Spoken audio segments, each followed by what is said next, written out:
A gente volta no programa de Utilidade Pública de hoje, falando sobre o ambulatório trans de Lagartos. Mais uma vez, a gente retomando esse tema, porque eu acho que precisa ser de fato esclarecido. Especificamente sobre o ambulatório. Como é que funciona um acolhimento? Tem uma idade mínima? A pessoa tem que ir sozinha? Há uma orientação, por exemplo, a depender da idade, que haja o acompanhamento dos pais, até porque uma coisa já vai resolvendo outra, que é aquele preconceito dentro de casa. Conta pra gente. Uma coisa que é muito interessante do nosso ambulatório é que ele traz que ele é portas abertas no nome, né? O nome dele, então, é Ambulatório Trans de Sergipe, Portas Abertas, Cuidar e Acolher. Então, qualquer pessoa pode chegar e ser atendida. Então, a gente tem os agendamentos são realizados por meio... As pessoas podem escrever na página do Facebook ou pelos nossos telefones. A gente tem um celular e um telefone fixo, que ao final a gente vai passar.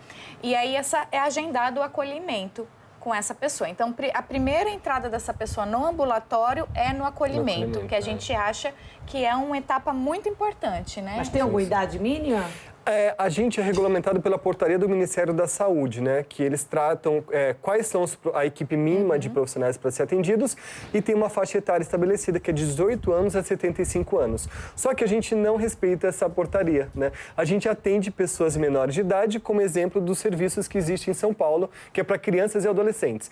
A gente acolhe esses adolescentes, né? Que procuram um ambulatório, a gente não encaminha para o tratamento hormonal, por conta da portaria, mas a gente traz essas pessoas para perto da gente, porque esse é um processo de construção e a gente ajuda nessa construção, né? Se de fato vai seguir o processo transexualizador, que faça com a gente, porque o nosso principal medo é a automedicalização. Que é muito frequente. É muito comum e que ajuda nessa expectativa de vida baixa, né? Porque se automedicam com muita facilidade. Mas está falando de automedicação, só para a gente esclarecer para quem está em casa, não é um medicamento, um analgésico. Não, a gente está falando de hormônio. E o que isso pode causar para aquelas pessoas que utilizam na dosagem errada, nunca para menos, né? Nunca para menos. Geralmente para mais, esse equívoco, eu vou usar mais para acelerar. Superdosagem. O que pode acontecer?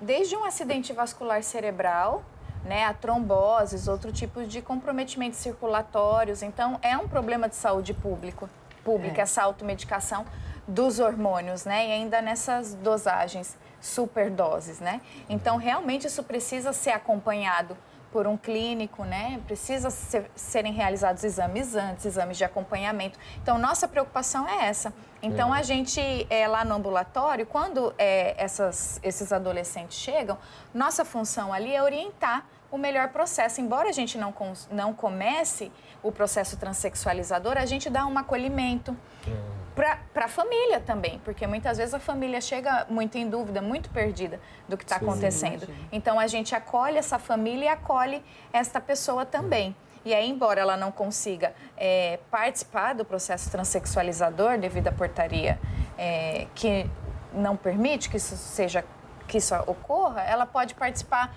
por exemplo, do serviço de psicologia. Sim. Pode ser atendido. Ela é atendida e é extremamente importante. E eu imagino que quando você acolhe esse adolescente, essa família, existe até um ressignificado daquilo que está se passando, né? Você faz um processo reflexivo, você ouve outras pessoas, você fala com o psicólogo, você vê o fonoaudiólogo.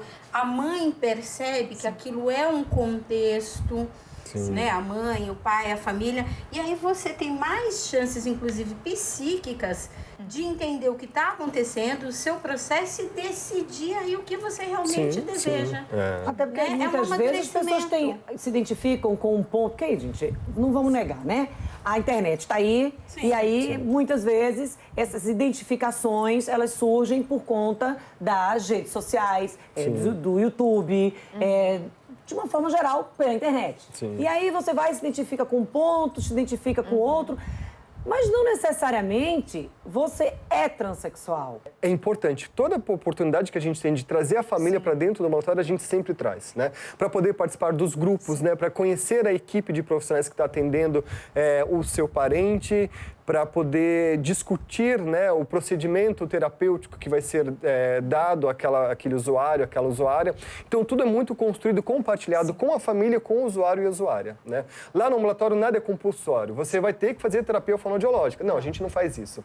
A gente oferece um catálogo de serviços e a pessoa decide qual que é a demanda dela naquele momento, Porque né? às vezes o tratamento fonoaudiológico, apesar de ser importantíssimo, ela já passou dessa etapa. Isso. Aquilo ali Sim, para ela é importante. Para aquilo ali não é prioridade. Sim. Ou ela não prefere... vê uma necessidade de modificação de voz. Porque uma coisa que a gente se preocupa muito são com as caixinhas que a sociedade impõe. Né? E a gente não quer obrigar nada. A pessoa pode ser ela do jeito que ela é acolhida na especificidade do jeito que ela é. Sim. E eu imagino que quando você está imersa ali no ambulatório, você vai reconhecendo se você quer ou se você não quer e isso vai despertando, né? Putz, tem fono. Sim. Ah, não, é fono, é mesmo. Não tinha pensado. nisso. É bem isso. Né? Vai isso. construindo mesmo. É isso, porque você estava completamente órfão. Sim. Né? Do que era aquele universo, mesmo necessitando ter uma necessidade interna, mas você estava ali perdido, vamos dizer assim, né? Imagino.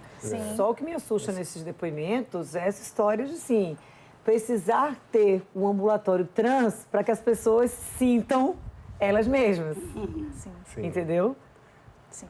Sabe? Isso eu acho é muito que, assim, sério, você tem toda a razão. precisa ser rediscutido, gente. Eu não preciso de espaço para ser eu. As pessoas estão tão preocupadas que sejam julgadas, entendeu? Com tantas coisas. Aí eu tô falando, a gente está falando de transexualidade aqui, mas aí eu tô abrangendo. Porque assim, isso é para tudo. As pessoas estão tão reféns. E outro problema que a gente enfrenta. Lá as pessoas têm atendimento ambulatorial. Né? Mas essas pessoas, elas podem necessitar de uma urgência, emergência em saúde. E aí, quando ela chega nesses pronto atendimento, né? Como que ela vai ser acolhida nesse pronto atendimento? Porque lá no ambulatório a gente garante um atendimento, a pessoa sendo o que ela é, né? Sendo respeitada no que ela é. Mas e nesses outros pronto atendimentos, né? Então, a gente tem muito desafio ainda pela frente, trabalho de educação e saúde mesmo, né? A gente tem muitos desafios. Alinhado ao ambulatório, a gente faz um processo de formação dos alunos da UFES, né? Para que eles compreendam o que é a transexualidade e saibam lidar com essa população, né? Então, a gente tem várias atividades de extensão, com cursos e eventos para que a gente possa discutir isso com os docentes e discentes do campus. Porque o nosso campus de Lagarto é um campus exclusivamente de saúde. São 8 cursos. São 8 cursos. Então, se esse problema de acolhimento existe, e se a gente resolver isso na formação, não é o melhor momento do que depois dar cursos, né?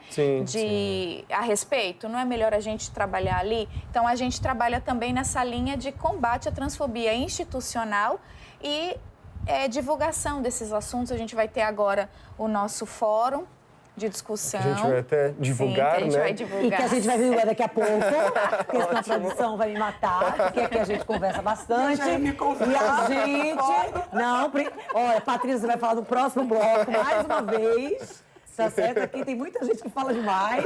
Peraí, a gente vai dar uma pausa, a gente vai ao intervalo, a gente volta já.